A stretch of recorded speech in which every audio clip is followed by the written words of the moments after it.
মুস্তাফিজুর রহমানের আইপিএল নিয়ে আলোচনা করতে চাই।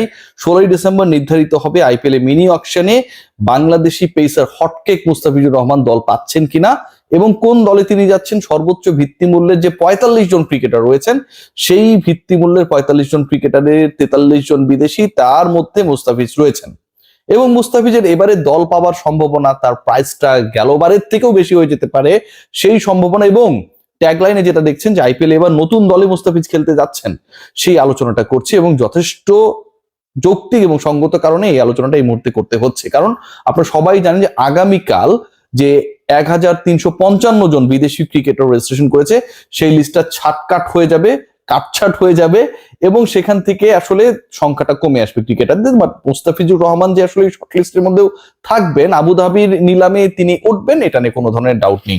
একটু আপনাদেরকে বলে নিই যে মুস্তাফিজুর রহমান আসলে কোন দলে যাচ্ছেন। এখন পর্যন্ত আইপিএল এ তিনি 5টা দলের হয়ে খেলেছেন, 10টা দল অংশগ্রহণ করে।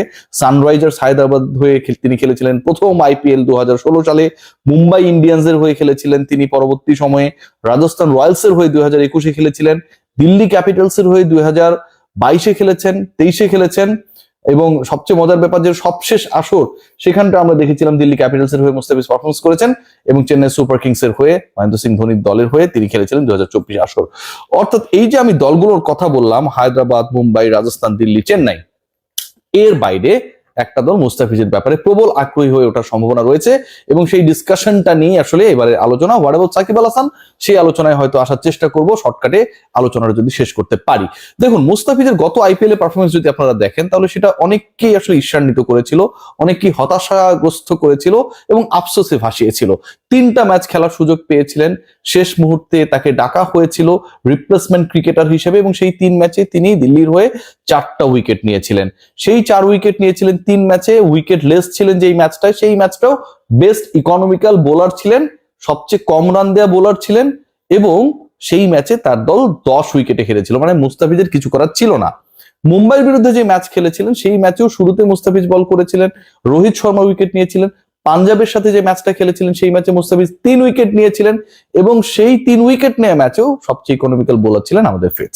সো আউট অফ 3 ম্যাচেস আপনি 2টাতেই হচ্ছে বেস্ট ইকোনমিক্যাল বোলার এবং দলকে সার্ভিস দিয়েছেন, 3 ম্যাচে 4 উইকেট নিয়েছেন এবং আপনাকে পিক করা হয়েছে এমন একজন ক্রিকেটার হিসেবে যাকে মেগা অকশন থেকে নেওয়া হয় না, রিপ্লেসমেন্ট ক্রিকেটার হিসেবে নেওয়া হয়েছে। যেই দলটা তাকে নিল এবং তার খেলা নিয়ে অনেক অনিশ্চয়তা ছিল, তাকে তার ফ্র্যাঞ্চাইজি টিম চাচ্ছিল, বাংলাদেশ পাঠাবে কি পাঠাবে না এটা নিয়ে একটা অনিশ্চয়তা, শেষ পর্যন্ত ফিচ গিয়েছেন, শেষ পর্যন্ত ফিচ without any training, proper orientation ছাড়া পারফর্ম করেছেন এবং পারফরমেন্স করে তিনি দেখিয়ে দিয়েছেন যে আগের মৌসুমে 2024 মৌসুমে চেন্নাই সুপার কিংস এর হয়ে মুস্তাফিজ যে আইপিএলটা খেললেন সেই আইপিএল এ তার লাস্ট ম্যাচ খেলা পর্যন্ত তিনি উইকেট টেকারদের লিডার বোর্ডের টপ উইকেট শিকারী ছিলেন। তারপরেও তাকে চেন্নাই ধরে রাখেনি, তারপরেও মেগা অকশনে তাকে কেউ কেনেনি, কিন্তু শেষ পর্যন্ত যখন বাধ্য হলো একটা দল রিপ্লেসমেন্ট ক্রিকেটারকে ইনক্লুড করতে, সেই জায়গায় মুস্তাফিজুর রহমান গিয়ে পারফর্ম করে দিলেন। সো সেই ফিচকে কেন নিতে চাইবে না দলগুলো? আরেকটা কারণ রয়েছে, মুস্তাফিজকে তো নিতে চাইবেই, একই সাথে এবারের আইপিএলে মিনি অকশনে, অকশন মিনি হলেও দলগুলো যেহেতু 25 সদস্যের স্কোয়াড করতে পারবে, বিদেশিদের হিসাব রয়েছে সেখানটায়, 31টা বিদেশিদের স্পট ফাঁকা রয়েছে।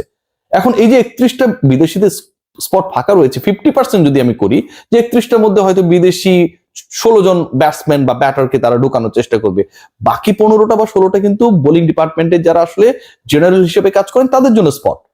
সো আপনি যে 14, 15, 16টা বোলার নেবেন, সেই 15-র মধ্যে বাংলাদেশের ফিচ কি থাকবে না? অনেক বড় বড় বোলার থাকতে পারেন, কিন্তু সেই বোলাররা তো অলরেডি আইপিএল এর বিভিন্ন দলের সাথে আছেন। অকশনে ওঠা বোলার যারা, পেসার যারা স্পেশালি, সেই অকশনে ওঠা পেসারদের ক্ষেত্রে যদি 31 বিদেশির মধ্য থেকে 15 জন বিদেশি পেস বোলিং ডিপার্টমেন্টের হয় বা বোলার হয়, ডেফিনেটলি মুস্তাফিজ সেখানটায় খুব ভালোভাবে থাকবেন। 5 জন হলেও মুস্তাফিজ থাকবেন according to the performance of last 2 season. নতুন যেই দলটায় মুস্তাফিজ খেলতে পারেন বা খেলতে যাচ্ছেন সেই দলটাও খুব interesting, Kolkata Knight Riders. Why I am discussing about Kolkata Knight Riders? তিনি চেন্নাইয়ের হয়ে খেলেছেন, তিনি মুম্বাইয়ের হয়ে খেলেছেন, তিনি দিল্লির হয়ে খেলেছেন। মুস্তাফিজের যে আইপিএল ক্যারিয়ার সেটা যথেষ্ট বর্ণিল দেন সাকিব আল হাসান, কিন্তু কলকাতা নাইট রাইডার্স তার ব্যাপারে আগ্রহী হয়ে ওঠার সবচেয়ে বড় কারণ যে এই যে ক্রিকেটারদেরকে আপনি কিনবেন, যে অকশনটা হচ্ছে আবুধাবিতে, সেখানটায় অর্থের দিক থেকে, ক্রয় ক্ষমতার দিক থেকে টাকাওয়ালা এই হিসাব যদি করি সবচেয়ে এগিয়ে রয়েছে কলকাতা নাইট রাইডার্স। শাহরুখ খানের দল, তাদের ঝুলিতে রয়েছে ক্রিকেটার ছেড়ে দেবার হিসাব অনুযায়ী একটা দল কত টাকা খরচ করতে পারবে সেটা নির্ধারিত হয়। সো কলকাতা নাইট রাইডার্স এর পকেটে এখনো রয়েছে প্রায় 65 কোটি rupee, 65 crore rupees. Kolkata Knight Riders তারা এত টাকা নিয়ে মিনি অকশনে বা নিলামে যাচ্ছে কারণ they need to purchase too many cricketers, এবং সেই হিসাবে Mustafizur Rahman could be hot cake for Kolkata Knight Riders. Performance, বাঙালি, কলকাতা, সোশ্যাল মিডিয়া কানেকশন সব মিলিয়ে এবং কলকাতার অর্থ খরচ করার ক্ষমতা, মুস্তাফিজের সম্ভাব্য নেক্সট টিম হতে যাচ্ছে কলকাতা নাইট রাইডার্স। এবং সেই দলের হয়ে মুস্তাফিজ যদি খেলেন বা দল পান, সেক্ষেত্রে মুস্তাফিজের প্রাইসটা গেলবার তিনি 6 কোটি রুপি, 8 কোটি বাংলা টাকা, যেটা আইপিএল ইতিহাসে কোনো বাংলাদেশি ক্রিকেটারের রেকর্ড মূল্য ছিল, সেটাকেও ছাড়িয়ে যেতে পারেন। 27 কোটি রুপিতে ঋষভ পন্ট বিক্রি হয়েছিলেন। আমরা মিচেল স্টার্ককে দেখেছিলাম 24 কোটি 50 লাখ বা এরকম একটা ফিগারে তিনি বিক্রি হয়েছিলেন। সো হোয়াই নট মুস্তাফিজ 6-7 কোটি রুপি পাবেন, এটা নিয়ে খুব বেশি টেনশন হওয়ার আমি কোনো কারণ দেখি না। এর পেছনে আরো একটা বড় যুক্তি রয়েছে, যেহেতু আইপিএল হবে আফটার দ্য টি20 ওয়ার্ল্ড কাপ, মুস্তাফিজের খেলা নিয়ে, এনওসি নিয়ে আমার মনে হয় যে নাটক বা নাটঙ্কিটা করে বাংলাদেশ ক্রিকেট বোর্ড, সেটা এবার আর হবে না, বা হইলেও আসলে ওই লেভেলে হবে না। তাকে ছেড়েই দেওয়া হবে যে যা বাবা আইপিএলটা খেলে, যেমন রিশাদকে বিগ ব্যাশে খেলার জন্য অনুমতি দেওয়া হয়েছে rather than playing in the BPL. So আমার কাছে মনে হয় মুস্তাফিজের জন্য আপকামিং আইপিএল এর মিনি অকশনটা অনেক বিগার অপরচুনিটি ক্রিয়েট করতে পারে। চেন্নাই তো মুস্তাফিজ ফিরতে পারেন।